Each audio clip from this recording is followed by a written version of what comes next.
Hi, everybody. Today we are going to do something really fun and different. We are going to make dangles that defy gravity and are kind of mixed with doodles, so they're doodle dangles and just lots and lots of fun. So if you would like to follow along with me, let's get started. Since we haven't done anything like this before, I'm doing this just slightly different initially. I'm adding a few images of how I make my strokes so you'll be able to piece it together, because when I go over it with marker, I'm just going over parts at a time instead of how I drew it to begin with in pencil. Okay.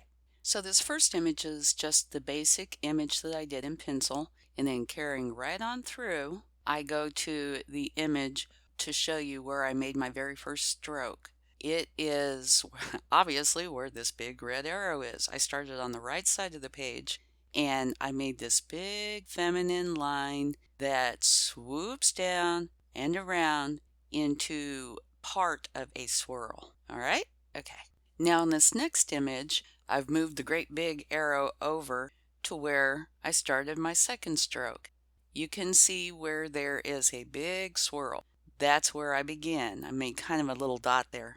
I start at the inside of this big swirl, go down and around towards the left, and then down and around again, and then you'll see the big line where I swirl it on down until it meets the very first line where that ended in a partial swirl. Okay, so those two join at that spot, and those two lines are basically the shape that I decided I was going to start with. Everything after that, I looked, pondered, thought, oh well, I would like this here. Okay, so I started with two lines that joined in a spot and then just let my imagination take over from there.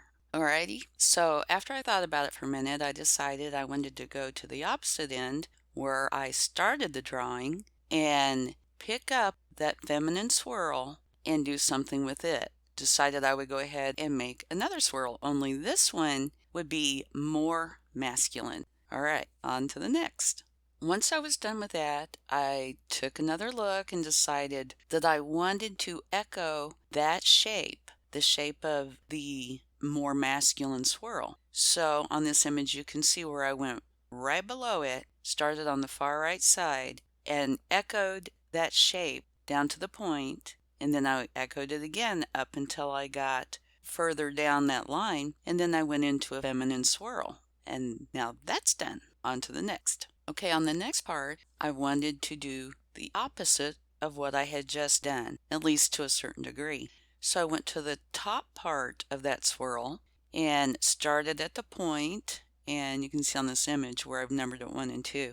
I made a line that kind of echoed the swirl shape to the left, and then repeated that on the right side, which, sorry, I accidentally cut off the end of the image, but you'll see it later when I'm drawing it marker, okay? Anyway, so that's the next part, really fast, really easy. Okay, done with that. Once again, I decided to look at it to see where I wanted to go from there. And of course, my thought processes went to, well, I echoed that one swirl, maybe I should echo the next swirl. So that's exactly what I did. I went over to the swirl just down a little ways to the left and repeated that same process that I did just previously. Okay, and you can see here where I made the little dot kind of at a starting point, and it doesn't matter which you do first, but kind of echo the shape of the feminine swirl on both sides going down. All right, and then that part's done. So once again, I looked at it to reevaluate and see what I wanted to do. Well, this one kind of jumped right out at me. Because of that little swirl on the bottom side, I decided I needed to put something on the top side. Where you see number 1, I put a little extension off of the lines that I had made little circles, And then on number 2 on the right side, I made little loops because that added more balance. I really probably needed some because that swirl that was on the bottom there. All right? Okay. And just in case you're wondering what that word is there on the upper right section, that's a oops, from where I went off of the page when creating the video. Sorry about that. And once again, I reevaluated, and as I was looking at the image, I realized that there's this long line from the feminine swirl all the way over to the more masculine swirl that was just kind of by itself, looking pretty lonely. So I decided I would make dots all the way from the feminine swirl and then bringing it down and out a little bit and then going all the way up to the point where you can see where I ended the dots, which is right there at the more masculine swirl. Okay, that part's done. Now, when I was looking at this, I thought that I could easily be done right there. However, if you look on the left side, you'll see kind of that big opening where the second line with the feminine swirl goes down into the bottom. And I thought, well, that's kind of a big opening, so I wanted to do something to kind of unify the whole thing, but at the same time fill up that one space.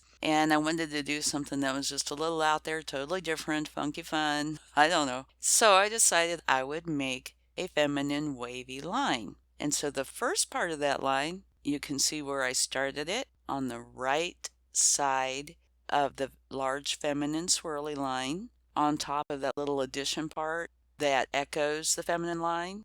That's where I start this wavy line, and I end it just up on the outside of the line above the more masculine swirl. And it's very super easy to do, but the one thing you really do have to watch and make for sure that your waves flow in such a way that when you start your line, it starts right where it's supposed to and gently kind of curves out. And then when it ends, you want it to kind of echo that line that's just to the right of it. That way it looks like it belongs. I hope that made sense. Alrighty. And if it didn't, thank goodness I added images that have arrows. Yay! Okay, now on to the last one of these instructional images. And so to finish this off, I didn't want to leave that one wavy line to the right of center. I wanted to carry it on through so it would look a little bit more like it belonged. So you can see on this image where I have the big arrows, kind of where I started, right at the cross point. And I did the one on the right side first, but it doesn't really matter. You can do either way you want. And again, I made a wavy line that went from that point over to the outside line that echoed the feminine swirl on the left side. And then I went back to that same starting point and I made a wavy line that wrapped around, that followed the line next to it, only in a wavy sort of way, and ended it at the first cross section I came to. And that's all there is to the entire image. And what, trying to give the instructions seems like it takes a while and it's kind of complicated, but really, believe me, it's really, really fast, especially when you let your imagination be your guide. Okay, now we are going to move on over into where I'm markering the image. Okay, all right. Okay, so now I am going to start markering in the pencil drawing. And I wanted to talk about a few things while I do this. One of them being, please do not pay attention to my hands. They have been through the mill. And they're also covered in little black marker spots because my Sharpie bled on them. So if you can ignore the hands, that's a good thing. Okay, carrying on. On this paper, I have created a whole page full of these. So the next video will have the rest of these doodle dangles. But I wanted to put this one up first to show you with the previous images kind of my thought processes and how I go about it. I wanted to put this one up first to give you a chance to kind of play around with the concept and, give it a try. That way on the next one, because it's fairly fast paced and there's quite a few of them, mostly feminine loopy type images, but that way you'll understand more of how my thought processes work on this. And so if you do want to follow along, it'll be a lot easier, I think. All right. If you like this video, I would really appreciate it if you give it a thumbs up. Subscribe if you would like to. I would love it. Hit the bell notification to be notified of future videos. And of course, comment. Let me know what you think. And especially let me know if you've given this a try and how it went for you. All right, now a little bit about this image. Say if you put this image in the center of a page, you could build on this easily. And just like I mentioned a few minutes ago, let your imagination be your guide. You could fill up an entire page of this kind of thing, and it would look so fresh, so fun, so whimsical, and then go in and color it if you'd like. You could have a lot of fun with this, very relaxing. I think it's great therapy. You can only think of so many things at one time. So if you need some relaxed time, this would be a good thing to do. Now the images in the next video are much smaller than this one. This one takes up the entire length of my paper. But overall, I think that video will be lots of fun. Totally defies gravity. So make for sure that you don't miss it. It will be posted very soon. Okay, I was just going to give you a day or two with this particular image to play with, to, kind of get ready, get all pumped up for it. Okay? All right. On the next video, you might notice that I don't have that little piece of paper under my hand to keep everything nice and neat. Everything that I do on this next video is relaxed.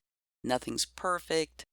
It's all for relaxation and fun and to learn how to make dangles that defy gravity. So be prepared to just relax and have a good time. Nothing like keeping you guessing, huh? Sorry, not really. Couple of things about this image. I did do it in pencil first, and if you are wanting to create something and you want to go in a specific direction with it or do something special, fit something in where you think it should go, etc., it is always a good idea to do it in pencil first. I probably say that almost every video, but it's true. But if you're doing it just for fun and to relax, forget the pencil. Just get your marker or your pen, whatever you're using, and go for it. And don't worry about if there's any what you would consider mistakes. It doesn't matter, because when you're done, it will look really good. Okay? In this image, if say you turned it vertically, then that would look like the typical dangle image, sort of. One that pays attention to gravity, that is held down to the earth. But this one is sideways. So it doesn't. It is gravity-less. And that is part of where everything opens up. All the imagination, all the possibilities open up. You can take your dangles, which are still going to be dangles, and make them go anywhere you want. Okay, well, I hope you enjoyed this. I hope you learned quite a bit about how to go from one step to the next step, to just let your imagination guide you. And have a wonderful day. And I will see you again very soon with the very fun filled gravity-less dangle video. Dangles. I think there's 10 of them. Okay. Much love. Olivia.